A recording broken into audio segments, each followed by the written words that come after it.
2012 변호사 법률 상담 리포터 한보람입니다. 세계 경제대국과 어깨를 나란히 하고 있는 우리나라는 성공적 비즈니스를 위해서 법률 자문이 선택이 아닌 필수가 되고 있습니다. 오늘은 21년 동안 판사 생활을 해오시다가 법무법인 바른에서 변호사로서 새로운 출발을 시작하신 이응세 변호사님을 만나 도움 말씀 들어보겠습니다.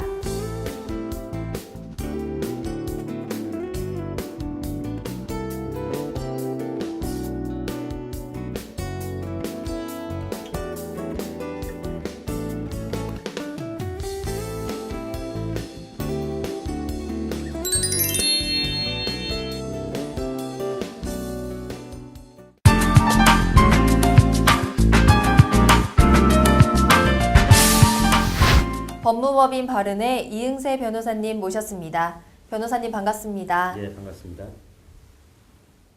네, 변호사님께서는 서울 북부지방법원 부장판사를 끝으로 법원을 떠나서 법무법인 바른에서 변호사 업무를 시작하셨는데요. 법무법인 바른에 대한 소개와 함께 법무법인 바른을 선택하신 이유에 대해서 설명 부탁드립니다. 예, 법무법인 바른은 총 300명 이상의 각 분야 전문가들이 고객을 위한 최고의 서비스를 제공하고 있습니다. 법조계의 저명한 변호사들을 주축으로 글로벌 시대의 흐름에 발맞춘 전문성으로 무장한 각 분야 최정예 국내외 변호사들이 법무법인 바른을 구성하고 있습니다.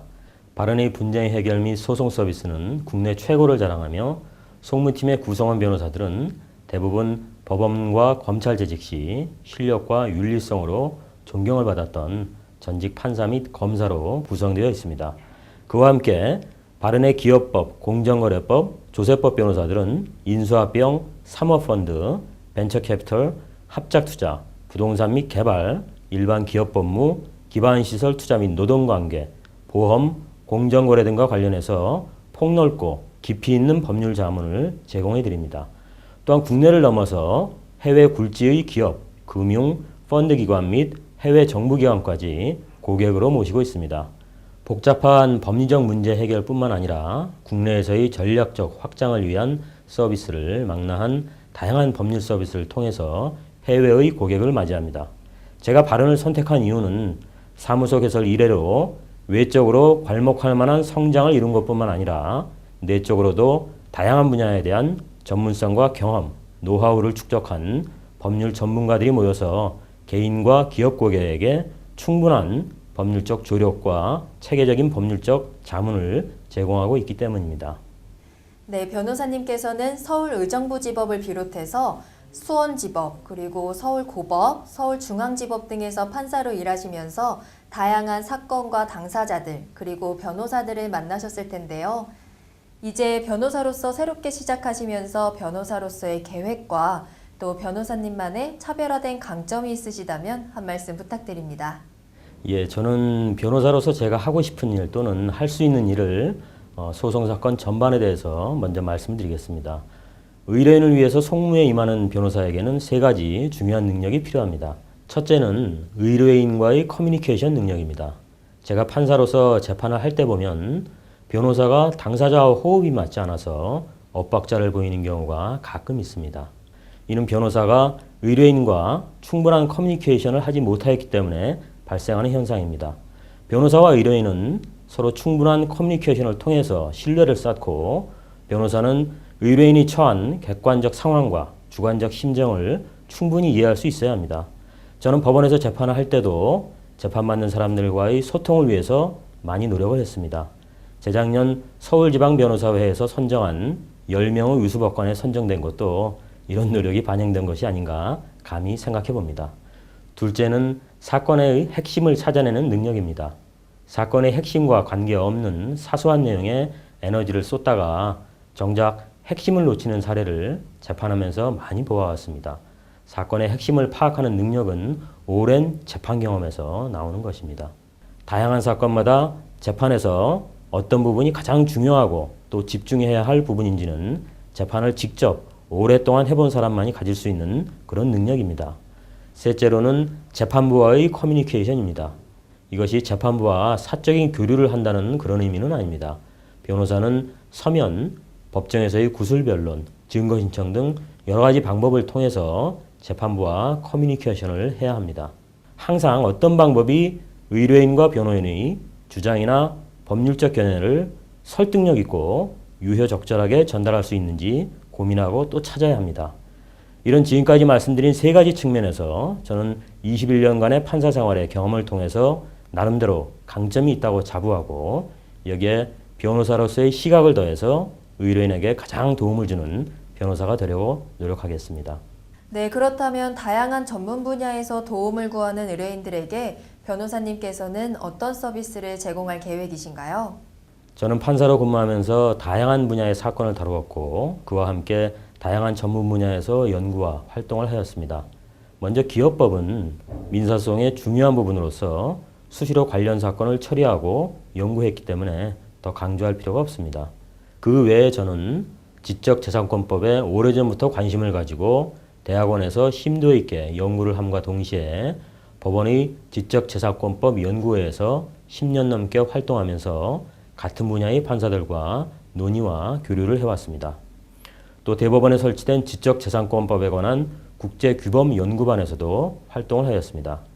서울중앙지방법원에서 경제형사사건을 담당하면서 관련 사건을 처리하기도 하였습니다. 그리고 방송통신과 IT, 개인정보보호도 오랫동안 제가 연구한 분야 중에 하나입니다.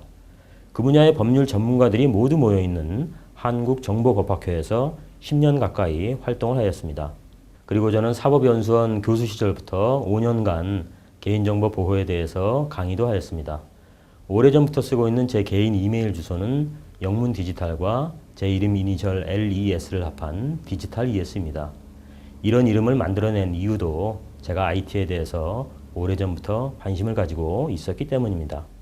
그 밖에 증권거래와 금융관련법, 공정거래법, 일조권 등 환경법, 재개발 재건축을 비롯한 부동산 관련법, 또 스포츠와 엔터테인먼트 관련법 분야에서도 오랜 기간 논문을 발표하거나 관련 학회 활동을 하였고 법원에서 실시하는 법관 연수를 받으면서 전문적인 식견을 길러왔습니다. 고등법원에서는 2년간 의료사건 전담부로 의료사건을 집중 처리하기도 하였습니다. 이렇게 제가 다양하게 쌓아올린 전문 분야의 식견을 발판으로 의뢰인들에게 필요한 전문적인 조언을 그때그때 알맞게 제공해드릴 생각입니다. 네, 형사재판에서 법관의 자의적 판단에 따라 형량의 차이가 지나치게 커지는 것을 막기 위해서 대법원이 정해둔 양형 기준이 있는데요. 요즘 이 양형 기준에 대해서 다양한 의견이 있다고 알고 있습니다. 변호사님께서는 이 양형 기준과 또 형사 변호인의 역할에 대해서 어떻게 생각하시는지 말씀 부탁드립니다. 양형 기준을 적용하는 데 있어서 법원이 적절한 균형을 찾도록 하는 데는 형사 변호인의 역할도 상당히 크다고 생각합니다.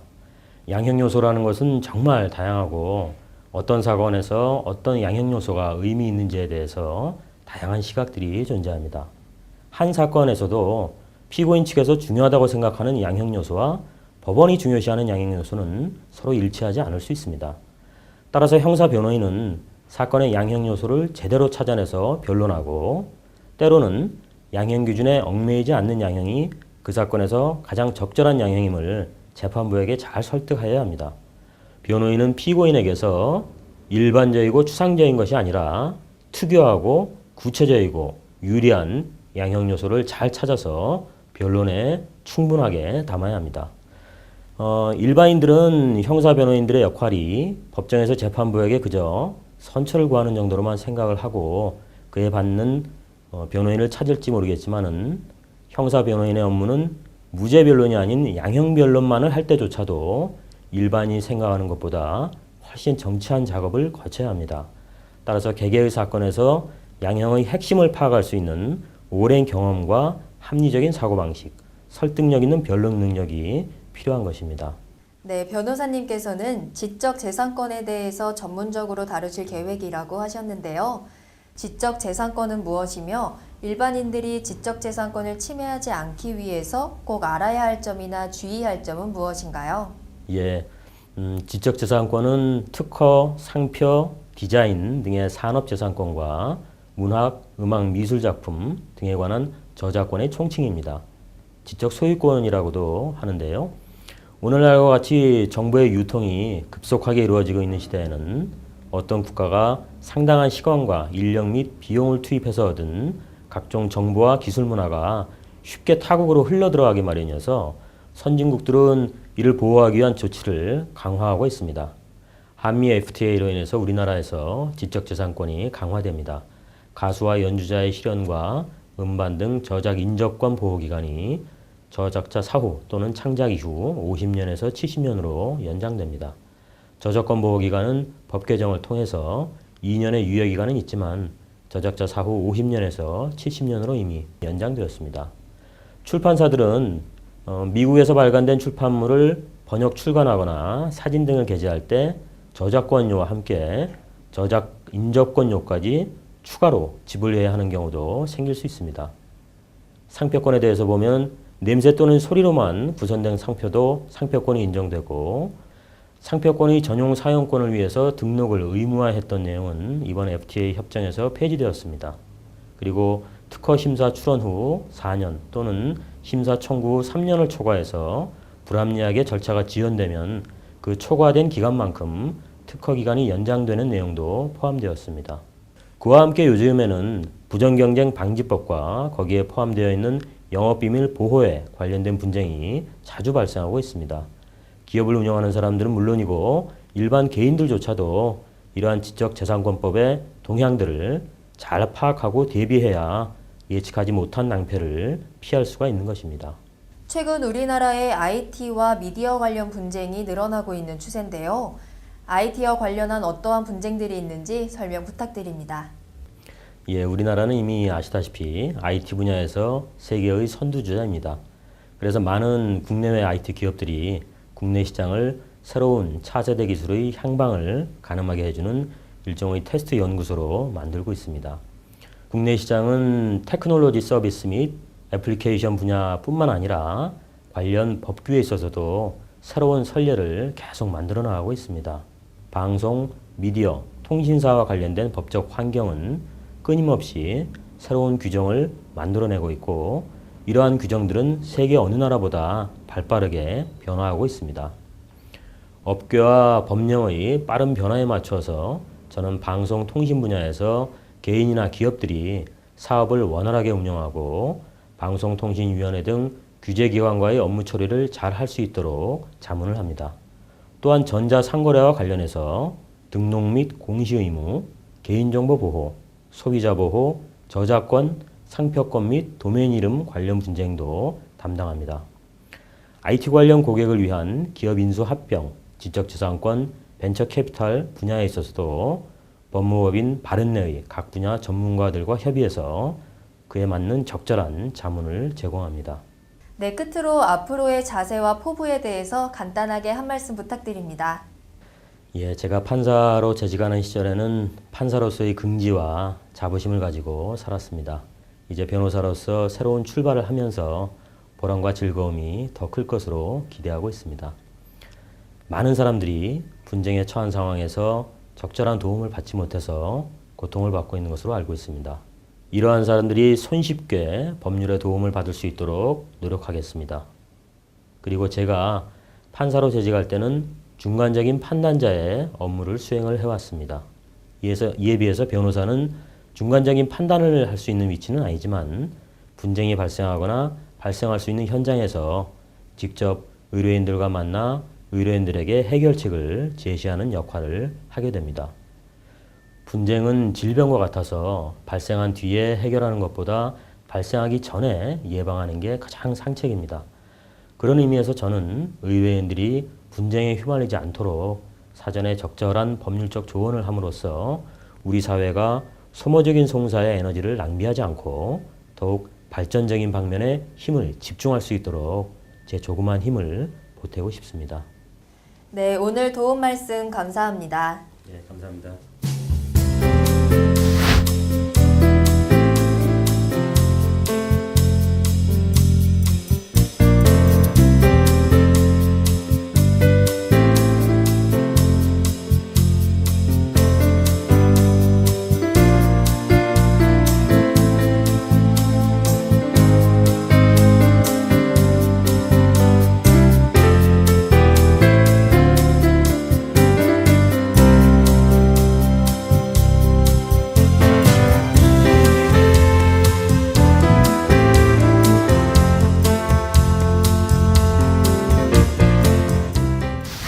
정보기술 특허와 관련하여 중소기업과 개인과 대기업 간의 분쟁이 끊이지 않고 있습니다. 특허 소송 가운데 인맥 동원이나 담합과 같이 비상식적인 일들이 난무하고 있는데요. 법조인으로서 공정하고 평등한 법의 적용을 위해 노력하는 이응세 변호사님의 활약을 기대해 봅니다. 지금까지 2012 변호사 법률 상담 리포터 한보람이었습니다.